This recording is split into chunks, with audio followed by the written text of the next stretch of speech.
Hey there, everybody. This is Mike with Soundstage EDU.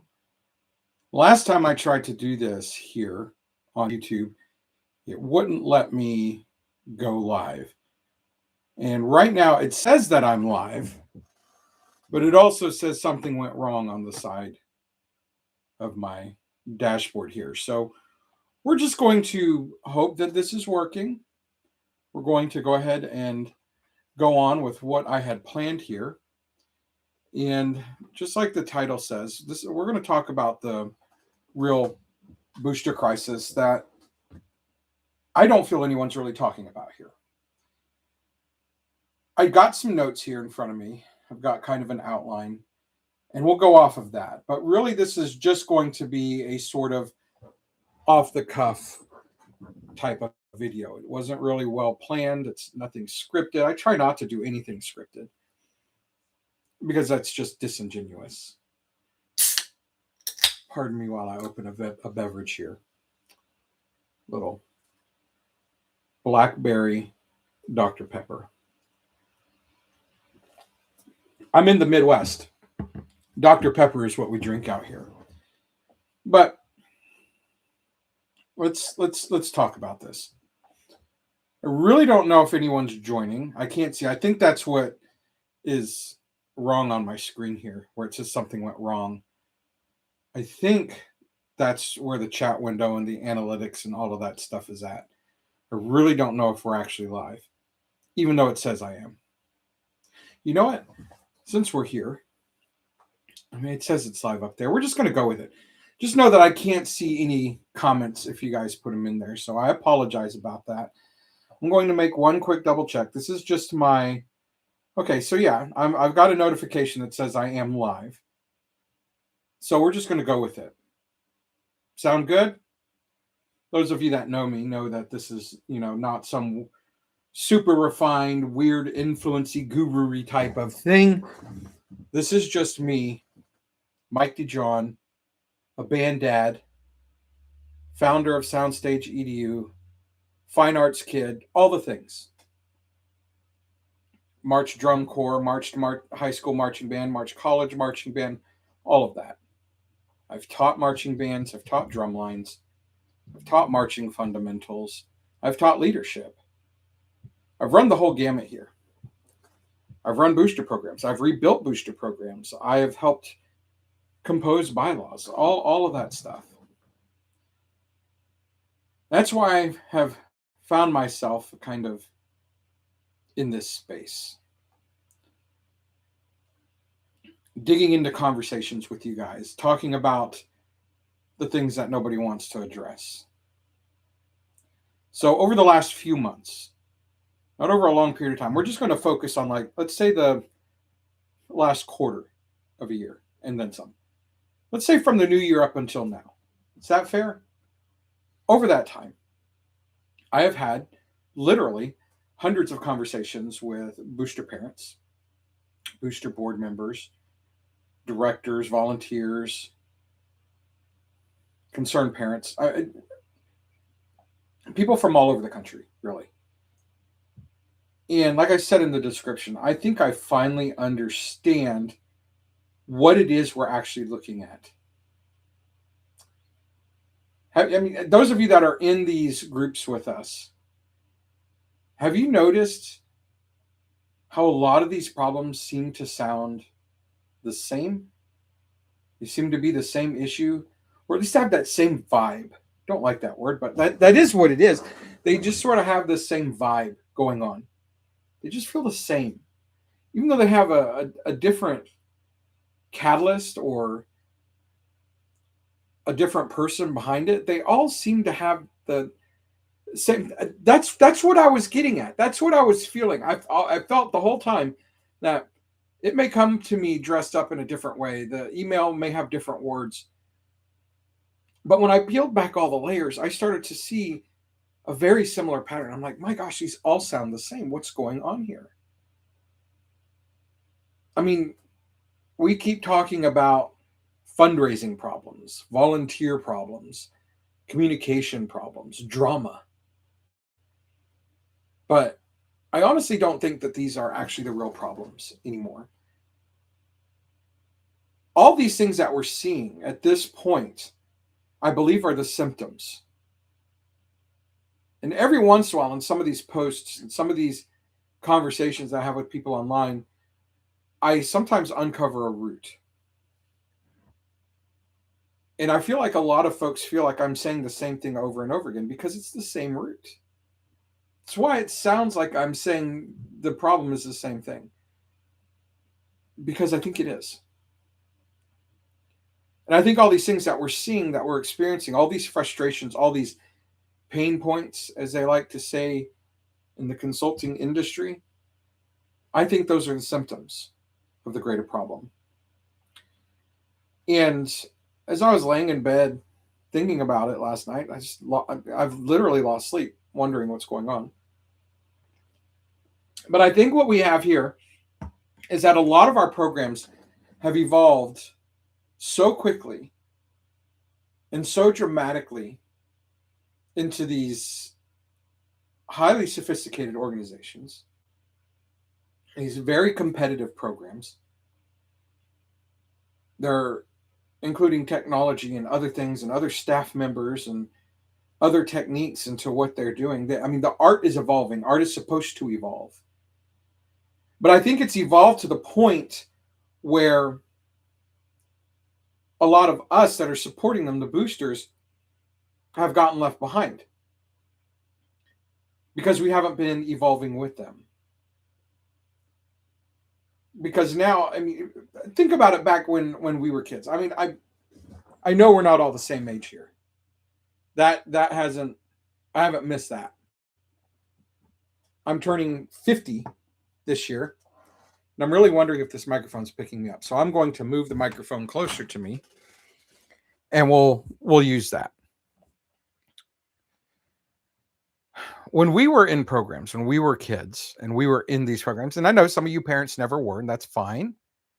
You're learning with your kids. You're learning something new. That's great. We're glad you're here. But those of us that were in these programs when we were kids, they were very different, weren't they? It was simple.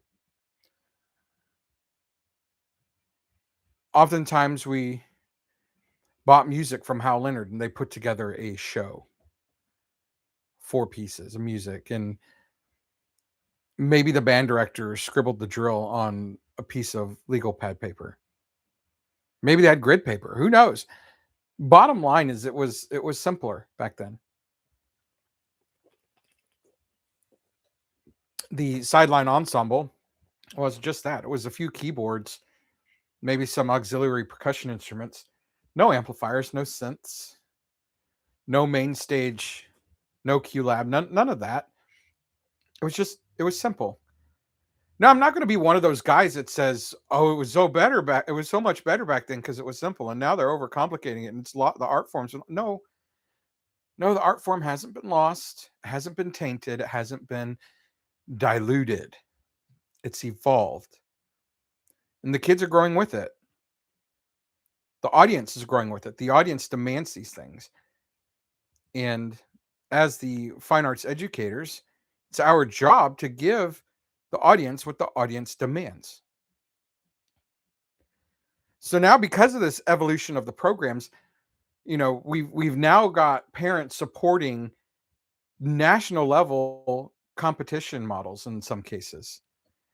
And because we're competing nationally in some cases, not all, I know. So, I mean, hey, let's talk about Texas. I mean, that could be national. Texas is so big that they've divided your state into areas. But I mean, you get it. There's travel involved. And oftentimes, because of the way that our competition circuits are built and because of the growth that we seek, travel can become complex. And travel's expensive. So now we've got to fundraise more. So now we're, in many cases, dealing with 6-figure budgets. And I've dealt with 2 in the last week that are operating with 7-figure budgets. These are high school programs operating with 7-figure budgets. They've got trailers, and not just trailers you pull behind a pickup truck. I'm talking about trailers that get pulled behind a tractor trailers, semis. You've got uniforms, not just a few uniforms and not just the uniform that your kid takes home, but uniforms that are stored because there's so much to it and so many of them. Some of these boosters have payroll like systems. There's sponsorship programs, media teams, props, tech systems, logistics operations. Yet a lot of these boards are still onboarding people with here's the binder, good luck. And I'm a proponent for the binder. I am. I really am. I wish more people would do it. But even that wish, that desire for people to get on board like that, that's still antiquated. When you consider the evolution of these programs, that's just not really the best way to go about establishing continuity. I think it's one piece of it. Documentation is very important here, and we don't see enough of it. I mean, we've built modern performance programs. If you consider all the tech, all of the design, all the people, all the moving pieces involved, we these are modern performance programs. This isn't just your high school pep band, not your high school pep marching band that marches to the stadium during the football game and rah rahs the team. These are modern performance programs that do high end productions. And we're using volunteer systems that were designed for 1998. Some of you folks in my peer group will hear 1998 and you're going to immediately think, well, that's not that long ago. I get that. That's me. I hear 1990 something. I'm like, oh, like last year? I know better. I have a kid that loves to remind me on a regular basis that I'm an old man. And I'm from the 1900s. And there's some truth to that. That there's some humor in that. I'm not going to lie. I'm not completely dry and boring here, but there's some humor there when my kid reduces me down to an antique. 1998 in the grand scheme of things is ancient. Think about it. It's almost 30 years. Why 1998 stuck out to me was probably because I didn't want to say 1988. I would have alienated some of y'all, right? I know I'm the old man in the room, and I'm not that old. Turning 50, first week of July, coming up soon. 1998, I was fresh out of college, I think. Yeah. A lot has changed in that time. Like I said, we've built modern performance programs and we're using volunteer systems to support them that were built in 1998. That, my friends, is a problem.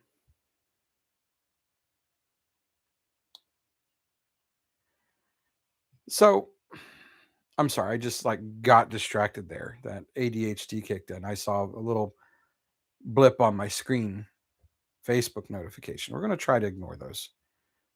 We're not going to try to ignore those. We are. I'm going to minimize that window so I can just focus on my notes and not have to worry about all the other distractions.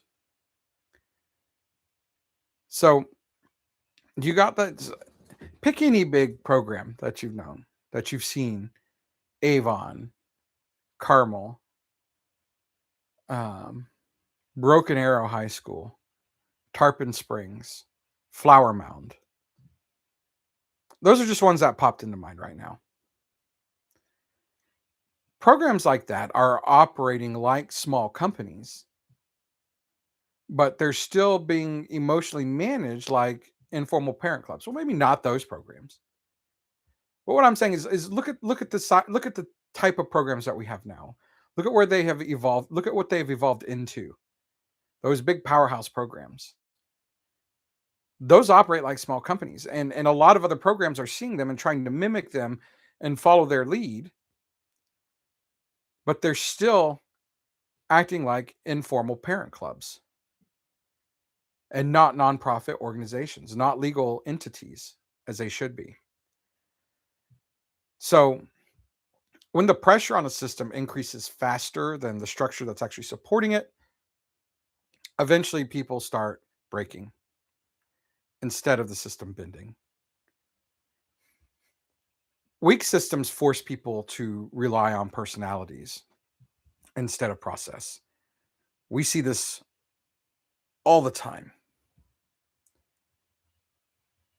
Every time a problem lands in my inbox, it's seldom about a procedural or process problem.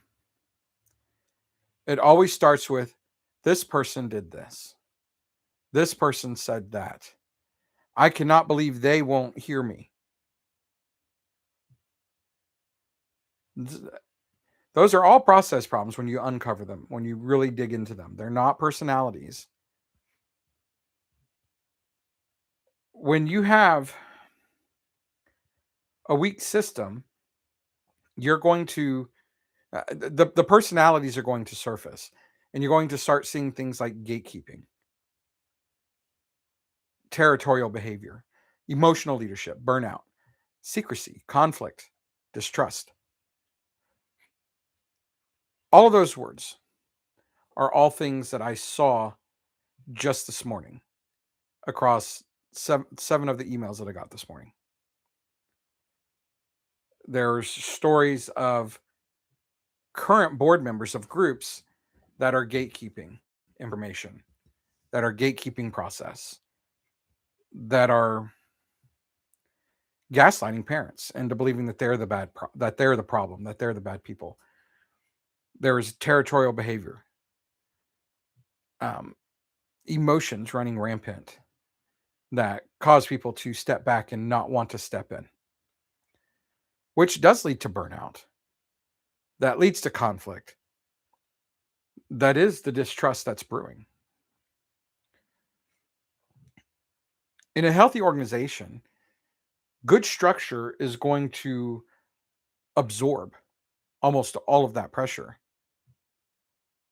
In a fragile organization, where does that pressure go? It goes inside of you. The people absorb it. Let me repeat that again. In healthy organizations, structure absorbs pressure. In fragile organizations, people absorb it. So let's talk about a treasurer. Who here sits in that seat? Who here wants to? Aside from the president, there's no single seat on the board that is open to more risk and more liability than the treasurer. And not only like IRS or I hate to use the word legal, but legal risk. I mean, they're open to relational risk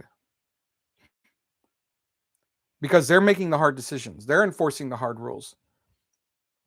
I've talked to many exhausted treasurers in the last couple of weeks that are navigating a what I would call a sunset process. They had been operating with IFAs, individual fundraising accounts, and it's come to light for everybody that this is not compliant, that this is an audit trigger for the IRS. They catch wind of this, probably going to get audited. And when they find it, they're going to shut you down. And I don't mean to say that as a fear type of situation. I just want you guys to know that that is, in fact, what can happen. And I got a couple of notifications here, and I can't see them. So we're just going to keep going. It looks like someone may have sent comments, but I can't. I don't know what's going on here. Maybe next time we'll do better. But like I said, aside from the president, the treasurer carries a lot of risk, and not just in the legal realm, but in the personal realm as well. Because every time the finances, the money, it's the most emotional part of what we deal with here, because that's what keeps the wheels on the bus, right? And every financial decision that happens gets blamed on the treasurer because the treasurer has to uphold it.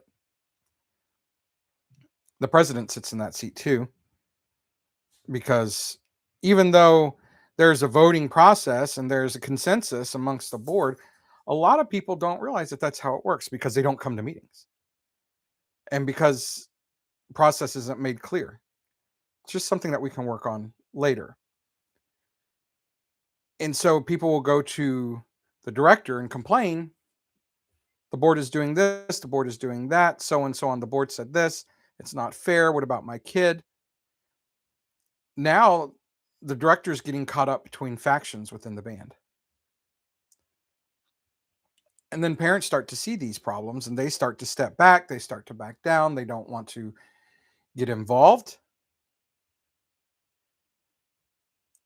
And that will lead us to the same five people phenomenon, the faithful few.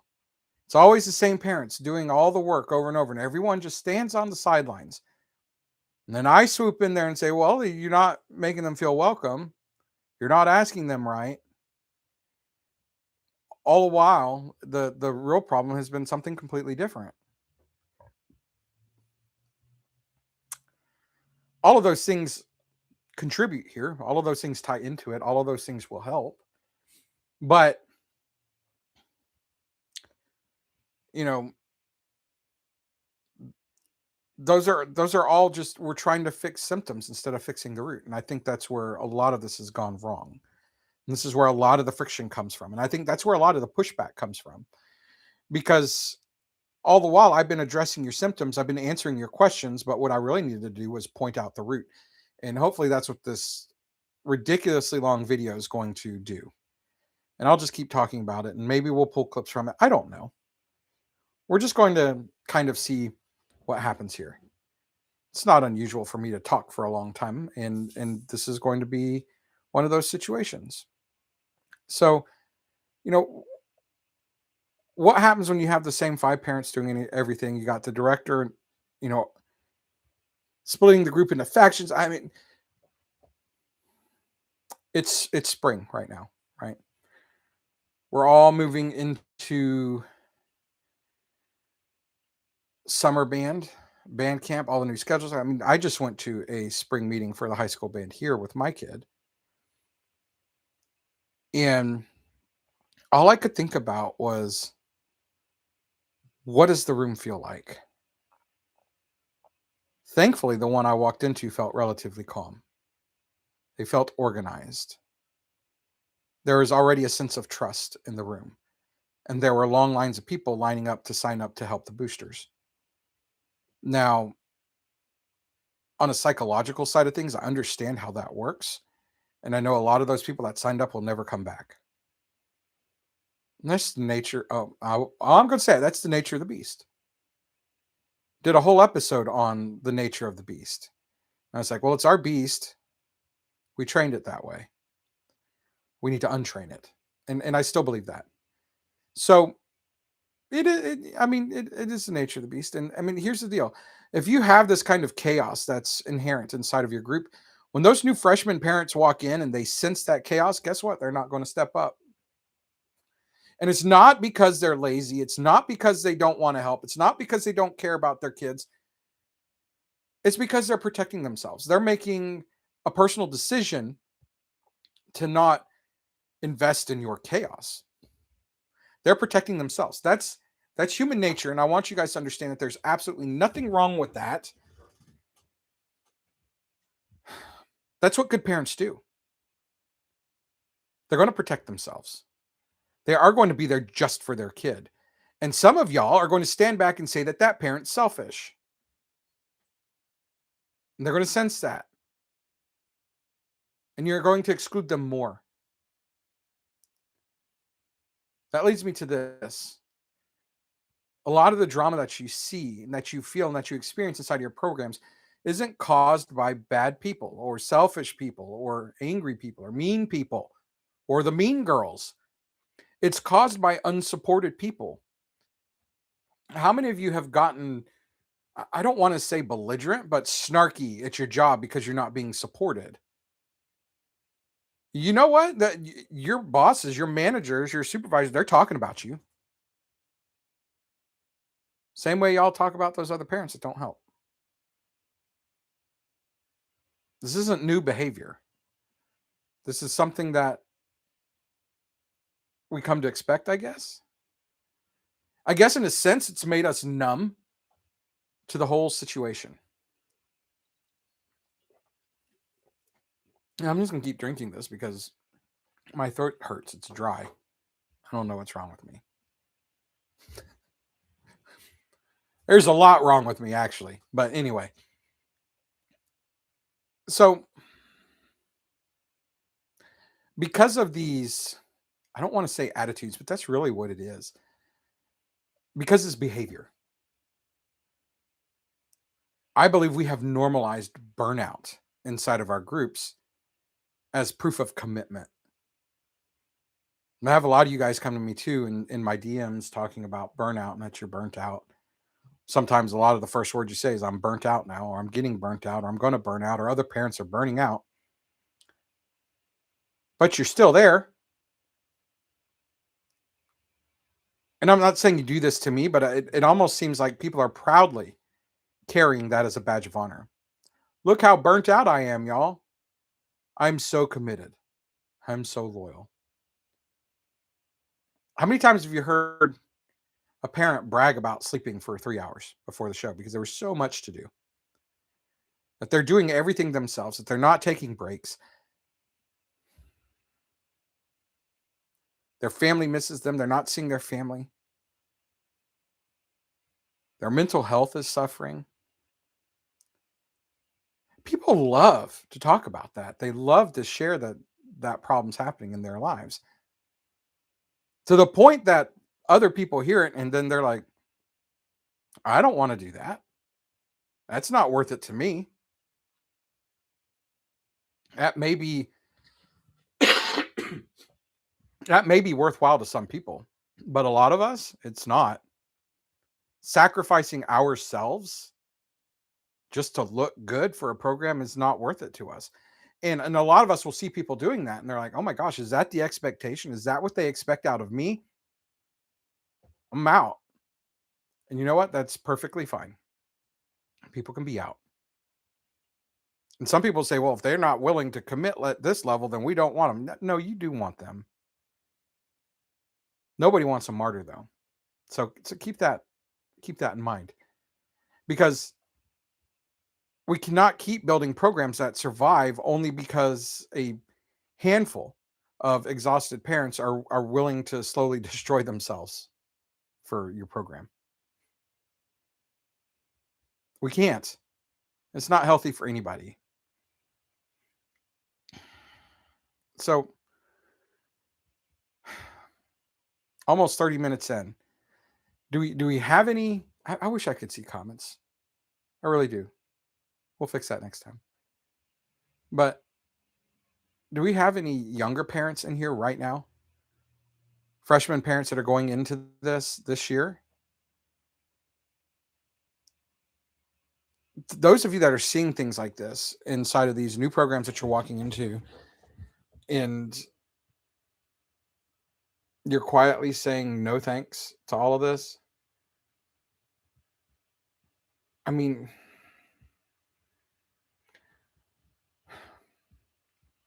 I tell parents all the time. I tell boards, I tell volunteer coordinators all the time. I give them the slick things that they can say, the motivating statements, the proper psychological triggers to use to persuade a person to say yes to volunteering. I know all those things, and they do work. And I will continue to teach those. But at the same time, what I want to focus on right now is teaching sustainable structure so that when we do get those people involved, they actually want to stay and that they don't feel begrudging about the whole situation. Because right now we're seeing an increase in the younger parents that aren't volunteering. They're not rejecting the arts.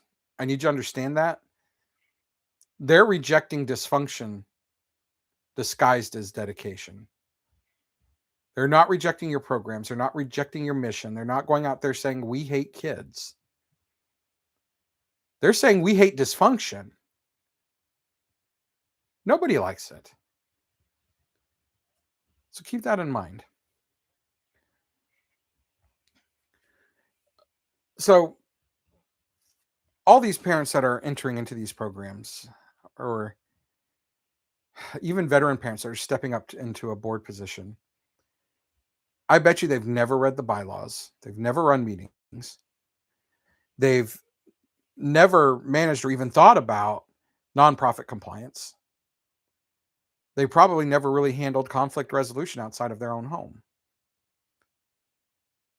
They've, and I know this for a fact, a majority of programs I run into have never built succession plans. They never even considered it. They never even heard the term in some cases until I showed up and said, have we done this? No. And one of the biggest evidences I've seen is that a lot of these groups don't operate with organizational transparency. So people come in and they've never had the experience of managing organizational transparency because they've never seen it modeled for themselves. They've never seen it done. Yet, when they come along, we hand them responsibility for organizational support for, email notification. So when they come along, we're handing responsibility to an adult that's supporting hundreds of students in some cases, maybe even more. And when you put that on top, not just a student dynamic, but you're talking about a large volunteer crew. We're talking hundreds of people that we're possibly responsible for. That's a big ask for an untrained volunteer. I mean, we're asking parents to help govern, or not just help, but to actually govern organizations before we ever teach them what governance actually is. Now, I feel like a lot of people know what the word means, but what is governance actually? What is it? Do you know? A lot of people don't. The easiest way I can explain it is it's simply the way that we run things. It's simply the way that we do things. That's governance. How things are done. It's not bureaucracy. It's not bureaucratic paperwork. It's literally the operating system for how we do things. That's governance. And that's why I want to say that. I mean, when we see these groups falling apart, it's not because people are not passionate. They're not lazy. They're not lacking care for the group. They were simply never trained. They just don't know what it is that they're governing and how they're supposed to govern it. And that's because in a lot of cases, nobody has sat down and established what that governance actually means for your group, for your operational reality. I mean, most boosters don't have bad intentions. They don't. Oftentimes, they've inherited systems that were held together by memory, tradition, and panic. Or as a theater guy, I like to say it was held together with gaff tape. Or as a Gen Xer, duct tape. Because if you can't fix it with duct tape, it can't be fixed, right? So here's what I want to point out as kind of an important part. How many more notes do I have? Do I even remember? I mean, we're getting close to the end here. Yeah, it looks like 3 more points. But what I really want to point out here, and this was highlighted this week with actual current events. Y'all remember Watertown? How can we forget that one? It's been all over the news. Board of Education kind of made a goof. They escalated it. Everybody piled on top of everybody. Everybody tried to come on top and look like the bigger, better person. Meanwhile, all the kids, including mine here in Kansas, were watching this happen. They were watching how all the adults were dealing with this conflict. They were watching how the adults were dealing with and handling this pressure. They were learning about the complete lack of emotional regulation. They were seeing power dynamics on display, lack of respect. This particular situation is still going on, and the kids are still watching it. And the biggest lesson that's going to come out of this isn't going to be the fact that a school board had the power to remove a piece from concert programming. The big lesson is going to be he who screams the loudest flexes the most. That's what we're teaching these kids. Instead of walking through the complexity of a conflict, thinking about it intelligently, we're getting emotional and we're fighting instead of relying on the process that's there to help us manage it. That's why I've said many times lately that the loudest lesson in fine arts education is often not taught on the field or the stage or on the choir riser. It's modeled in the parking lot. It's modeled in the meeting room, the booster page, even Facebook, even though our kids really aren't there. They're seeing the way the adults are responding to these conflicts.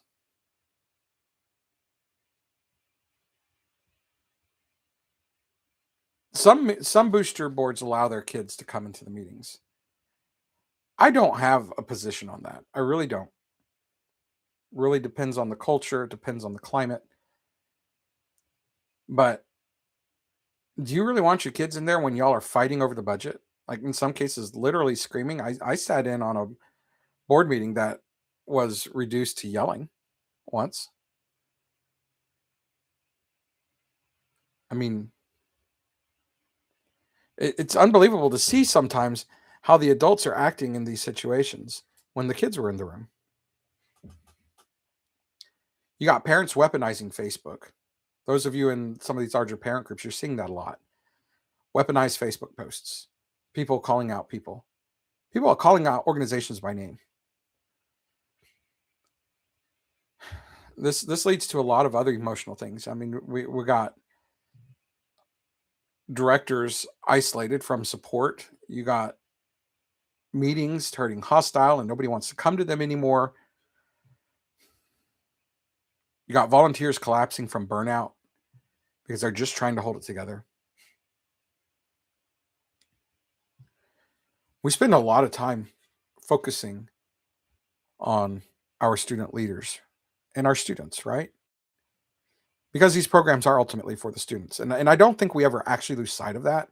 We just muddy the water sometimes with our own drama. But if these programs are leadership laboratories for students, then adults have to start acting like lab instructors instead of emotional arsonists.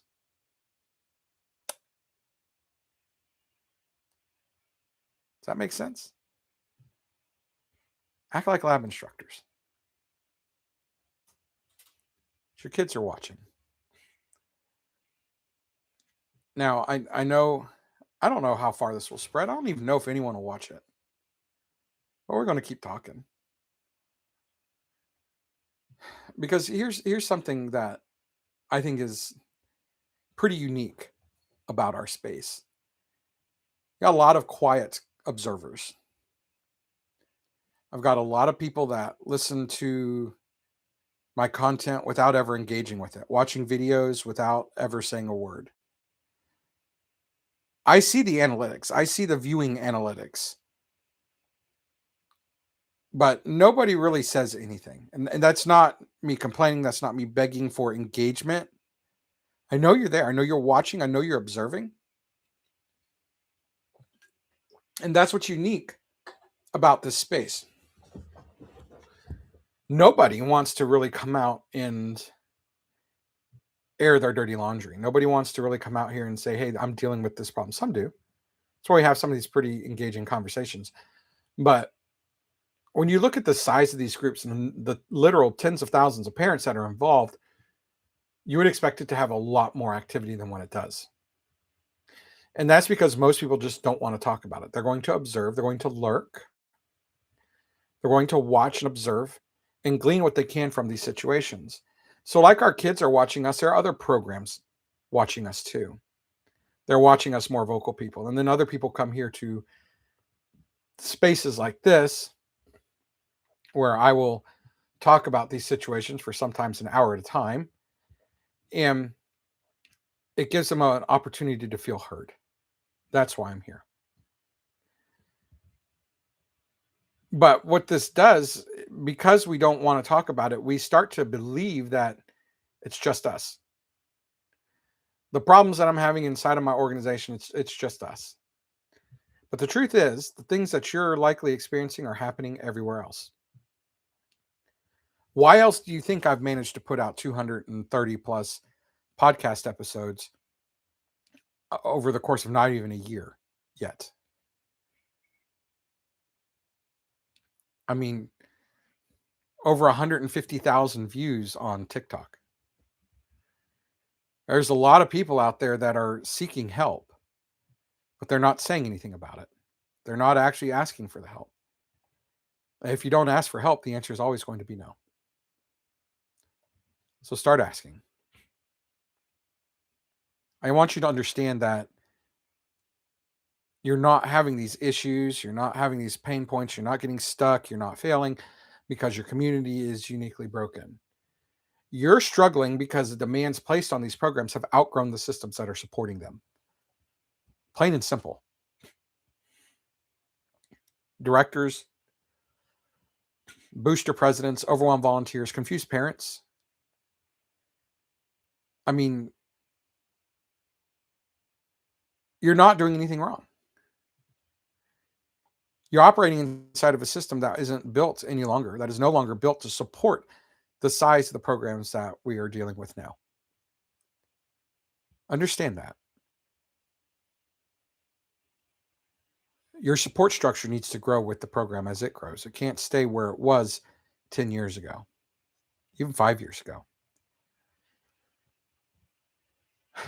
So the answer here is not to work harder or do more or find more systems or find the next software platform to plug in, the next great program, the next great app. Not more hustle, not more guilt, not more heroics. I believe, I will die on this hill, the answer is to sit down and put pen to paper and create real, lasting structure. Write it out, figure it out. The next step is governance literacy. Understanding how it's supposed to work. Understand the weird jargon. Understand the weird words like inurement, fiduciary, internal controls. All the things that I post on the soundstage.edu Facebook page, the Governance 101. I believe I was about to start a Governance 201, but hey man, life gets busy. But literacy is also important here. Governance literacy. We needed to have solid onboarding, more transparency, better succession plans. This will create more sustainability and more emotional maturity, which is what we need in these situations. The future of booster organizations cannot depend on finding superhuman parents because there aren't very many of those out there. There haven't been, there won't be more. They're rare. but you don't want to rely on them. It's going to depend from this point forward, building sustainable systems that last, systems that hold up under the pressure. And because this was this morning's discussion, a healthy organization should survive leadership transitions without emotional collapse. And this goes all the way up to the administrative level. I was walking through some issues with an individual who said essentially, essentially this is my words. The institutional memory never got set because administration keeps changing. When you have good structure in place, you don't have to worry about that because the institutional memory is documented. It's written down. It's not living inside of a parent's brain. And when the parent leaves, they leave. It's not living in some admin's brain. And when they quit and move to another school, it doesn't go with them. It stays with the institutional memory. So here's the end. 45 minutes in, 46 minutes in, wherever we're at. I don't even know. Is anyone still listening? We'll find out. I don't think parents are tired of helping kids. I think they're tired of carrying broken systems with no map, no support, and no language for what they're actually experiencing inside of their groups. And maybe that's the real work ahead of us right now. Not just building great programs for the students, not winning the regional, not winning the area, not winning BOA. That's not the goal. Leave that to the band director, leave that to the staff, leave that to the educators. What we need to do is build healthy structures for the adults trying to protect them. That's what we need to do. That's our job. That's our work. So, like I said, my throat was scratchy. I don't want to lose my voice. I still got a lot of work to do today. So this made for an interesting lunch break for me. The whole hour. That's what this turned out to be. Stay connected with Soundstage EDU. Follow us here. Subscribe to this page here. Go find the podcast. Follow it. Find us on social media on Facebook at soundstage.edu. We also have a parent and support group, parent and booster support group under the same name, Soundstage EDU, Parent and Booster Support. Follow us on the Band Parents Tips, Tools, and Tricks. I'm a moderator in that page. We have a lot of good conversations there. They're not always healthy, but we have a lot of conversations there. And that's where a lot of this information gets sourced from. And this is where I pull in parents to have conversations with me. We're going to have a roundtable coming up soon where we're just going to give you guys an opportunity to get some stuff off your chest in a safe place. And we're not going to open it up to hundreds of people. We're just going to take a few. We're going to give you the opportunity to just let it out, to just be raw and real and uncensored and understand it's going to be. We'll turn off the recorder, all of that. We just want a place for you guys to process what's going on, especially as we're transitioning into this new year. We need a place where we can just dump the old and get ready for the new. So we're going to keep doing this work here. We're going to find time to come back here and do these kinds of lives. We'll be more structured next time, I promise, more concise. We'll have a little better flow. But let's raise the bar together, guys. We can do this together, and we will.